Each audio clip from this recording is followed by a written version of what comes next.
Hello বন্ধুরা, আমাদের SD TV চ্যানেলে আপনাদের স্বাগতম। আমি দীপিকা চলে এসেছি আপনাদের জন্য অনুরাগের ছোঁয়া সিরিয়ালের আপডেট নিয়ে। দীপার সঙ্গে খারাপ ব্যবহার করায় সূর্য রেগে যায় এবং সোনা সব কিছু বুঝতে পেরে যায় যে তার বাবা স্মৃতি ফিরে এসেছে। উর্মি অভিনয় করতে শুরু করে যে যা কিছু হয়েছে এই দীপার জন্য হয়েছে। ও অভিনয় করে সবার মন জয় করে এই পরিবারটাকে দোবানোর চেষ্টা করছে। দীপা, তুমি লাবণ্যকে নিয়ে গিয়েছিলে, লাবণ্য কোথায়?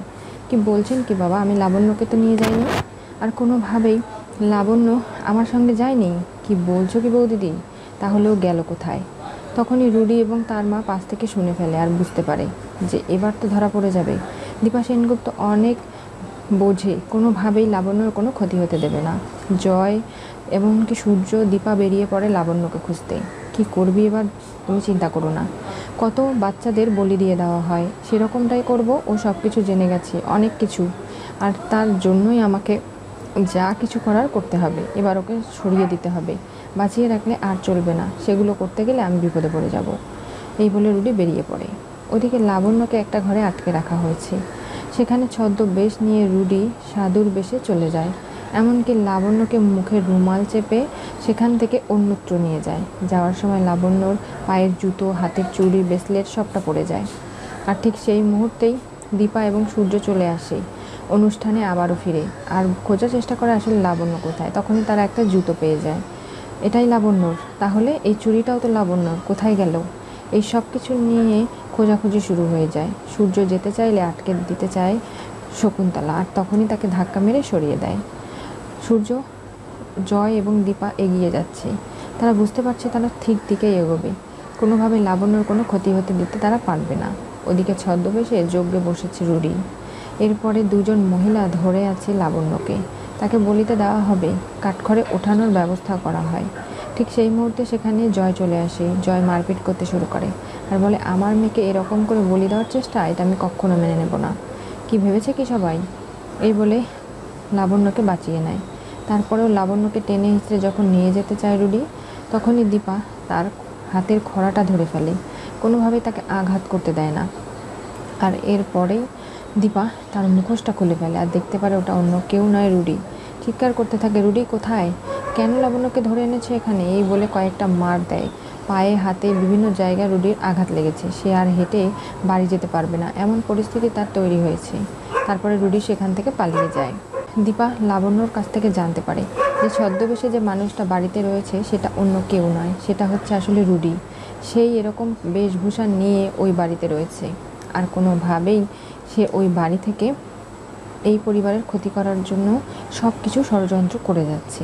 দীপা বুঝতে পারে, তার মানে আমার ধারণাই ঠিক, ওটা রুডিই ছিল যে শকুন্তলার সঙ্গে হাত মিলিয়ে সব কিছু আমাদের জীবনটা অতিষ্ঠ করে তুলেছে। আর সেই নিয়ে দীপা লাবণ্যকে ভয় পাওয়া অবস্থায় বাড়ি ফিরিয়ে নিয়ে যায়। বলে, ওর যা পরিস্থিতি, ও একটু ট্রমাটাইজ হয়ে গেছে, জয় ওকে নিয়ে বাড়িতে চলো, কোনোভাবেই ওকে কষ্ট দিলে কিন্তু চলবে না। এই বলে লাবণ্যকে বাড়ি ফিরিয়ে আনা হয়। সেখানে উপস্থিত সবাই দীপাকে দোষারোপ করে, বলে যা হয়েছে দীপার জন্য। দীপা ইচ্ছে করে লাবণ্যকে বিপদে ফেলেছে। উর্মি বলে, লাবণ্যকে নিয়ে তুই এই বাড়ি থেকে চলে যা, এই বাড়িতে থাকার দরকার নেই। জয় রেগে যায়, বলে না, আমার মেয়ে এই বাড়িতেই থাকবে, কোথাও যাবে না। কেন যাবে ও? আমি বললাম আমার বাড়ির মেয়েকে আমি কোথাও যেতে দেবো না। আচ্ছা দীপা, তুমি এই পরিবারের জন্য অনেক করেছো, এই নাটকগুলো না করলে নয়। এত কিছু করে তুমি কি প্রমাণ করতে চাইছো বলো তো? হ্যাঁ, মানলাম যে লাবণ্যকে তুমি উদ্ধার করেছো, এখন এই পরিবারের অনেক বড় বিপদে তুমি পাশে থেকেছো, আর কি করতে বলো? বাবা, আমি আপনার কাছে অনুরোধ করছি, আপনি এই পরিবারটাকে রক্ষা করুন। এমন কিছু শুনবেন না বা এমন কারো কথা বিশ্বাস করবেন না যাতে করে এই পরিবারের ক্ষতি হয়ে যায়। আমরা সবাই কিন্তু একসঙ্গে থাকতে পারি। আপনি জানেন লাবণ্য আমাকে কি বলেছে? যে মানুষটা এই বাড়িতে ছদ্মবেশে রয়েছে সে অন্য কেউ নয়, সে হচ্ছে রুডি। আর এই রুডিকেই আমি এতদিন ধরে জীবিত আছি বলে যাচ্ছি। চুপ করো তুমি, কেন এই সমস্ত আলতু ফালতু কথা বলছো? রুডির কথা তুমি বারবার কেন বলো? কারণ আজকে লাবণ্যকে রুডি নিয়ে গিয়ে বলে দিতে চেয়েছিল। আর এরকম কিছু যদি ঘটনা ঘটতো তাহলে সব থেকে বেশি কিন্তু আমাদের পরিবারের লোকজনই কষ্ট পেত। আমার বউকে একদম কেউ বকাবকি করবে না, কোনো দোষারোপ করবে না। বুঝতে পেরেছো? দীপা এমন কোনো কাজ করেনি যাতে ওকে বকাবকি দেওয়া হয়। তোমরা দেখো, ওই কুন্তলা এই বাড়িতে নেই, আর ওনার সঙ্গে থাকা সেই মহিলা বৃদ্ধ সেও নেই, কারণ তাদের এখানে আসার চান্সই নেই। তুই মিথ্যে বলছিস? হ্যাঁ, সত্যি কথা বলছি। আমিও বুঝলাম, কারণ ওখানে বৌদিদি এমন মার মেরেছিল ওর আর বাড়ি ফিরে আসা হবে না। ও যদি রুডি হয়ে থাকে তাহলে এই আঘাত সহ্য করে কি করে বাড়িতে ফিরবে। রুডি তার মায়ের সঙ্গে দেখা করে। কি করবি রুডি, এই ছদ্মবেশে এখন ওই বাড়িতে কি করে যাবি? তুমি চিন্তা করো না, আমার সমস্ত শরীরে ব্যথা, দীপা সেনগুপ্ত আমাকে যে আঘাতগুলো করেছে সেগুলো আমি ভুলবো না, সেগুলোর প্রতিশোধটা আমাকে নিতে হবে, কিন্তু তার আগে আমি ওই বাড়িতে যাব। এই দেখো, আমি একটা ইঞ্জেকশনে বিষ নিয়ে এসেছি, যেটা শরীরে প্রবেশ করলেই আমার কোনো আর কষ্ট হবে না, আমি উঠে দাঁড়াতে পারবো, আমার কোনো ব্যথা থাকবে না, আমার শরীরটা সুস্থ হয়ে যাবে। মায়ের সামনে সেই ইঞ্জেকশনটা নিজের শরীরে পুশ করে নেয় আর বলে, তুমি চিন্তা করো না, আমি ভেতরে যাচ্ছি, আমার পোশাক যা যা কিছু আমার সবটা আমি তৈরি করে আবার ওদের সামনে যাব। দীপা সেনগুপ্ত ভাবতে পারছে না এবারও ওর সঙ্গে কি ঘটবে, কিন্তু লাবণ্য এখনও বাইরে ছাড়া। ওর মুখ থেকে যদি সত্যিটা জানে তখন কি হবে। লাবণ্য কোনোভাবেই আজকে সত্যিটা যদি দীপাকে বলে দেয় কি ঘটবে সেটা বুঝতে পারছো, তাই ওই বাড়িতে যাব যতক্ষণ না পর্যন্ত লাবণ্যকে শেষ করতে পারছি। রুডি নিজের ঘরে গিয়ে ছদ্মবেশ ধারণ করে, এরপরে চিন্তা করে যে কখন পরিবারের সবাই আসবে। দীপার কথায় চারু বলে, ঠিক আছে, তাহলে ওই কুন্তলা বাড়িতে আছে কি না, এমনকি তার সঙ্গের ওই মহিলাটা আমাদের গিয়ে দেখতে হবে, ওদের ঘরে যেতে হবে। এসব দীপার কথায় বিশ্বাস করো না, ও মিথ্যে বলছে, ওই সব চক্রান্ত করেছে, ওই নিয়ে গেছিল লাবণ্যকে, আর তারপরে এত বড় বিপদ থেকে ওকে উদ্ধার করার নাম করে নাম কামাচ্ছে, সেগুলো কোনোভাবে আর মেনে নেওয়া যাবে না। দীপা, তুমি এই অশান্তিগুলো করে কি পাও বলো তো? যা কিছু আজকে ঘটছে এই অশান্তির মধ্যে থেকে তুমি আমাদের রক্ষা করো। চারুও তো এই বাড়িতে কোনোভাবেই ধোপে টিকতে পারছে না, আমি যা দেখছি সেই দিদি এই বাড়িতে থাকবে, ও সারা জীবনে নাম কামিয়ে যাবে, এটাই তো ওর কাজ। চারু বলে, ঠিক আছে, আমি ওদের ডাকছি। দেখো, ওরা বাড়িতে নেই, আর ওরা যদি বাড়িতে থাকে তাহলে তো সব কিছু খেলা এখানেই শেষ হয়ে যাবে। আমি বলে দিলাম, আমার মেয়ের কোনো ক্ষতি আমি মেনে নেব না। লাবণ্য বলে, জানো তো, এই বাড়িতে যে লোকটা রয়েছে ছদ্মবেশে, সেটা আসলেই রুডি দাদা, সে মরেনি, সে বেঁচে আছে। তোমরা কি বারবার শুরু করেছো বলো তো? রুডি বেঁচে থাকলে কি আমি কোনোভাবে জানতে পারতাম না? আর যা কিছু আজকে ঘটছে তারপরে আমি কোনোভাবেই রুডিকে আর কি করে মেনে নেব? তখনই ছদ্মবেশী সেই রুডির ঘরে চলে যায়, গিয়ে বারবার দরজা ধাক্কাচ্ছে, দরজা খোলে না। তখনই দীপা বলে, দেখলে তো, রুডি এখানে নেই। কুন্তলা আসে, বলে, আমি আছি, আমি কোনোভাবে পালিয়ে যাইনি, কোনো অন্যায় করিনি, তাই বলছি। যাই কিছু হোক না কেন, আপনারা ভুল বুঝছেন, আর উনি অসুস্থ, উনি বয়স্ক মানুষ, ওনাকে এরকম করে বিরক্ত না করলে কি নয়? তারপরেও জয় বলে, দরজা ভেতর থেকে লাগানো, উনি নেই, আমার দরজা ভাঙার প্রয়োজন হলে আমি ভাঙবো, এই বলে ধাক্কাতে শুরু করে। আর কোনোভাবেই দরজা ভাঙে ভেতরে ঢোকার আগেই দরজাটা খুলে দেয়, আর সেটা দেখে তো অবাক হয়ে যায় সবাই, এমনকি দীপা। বলে, কি ব্যাপার লাবণ্য, তুমি ফিরে এসেছো?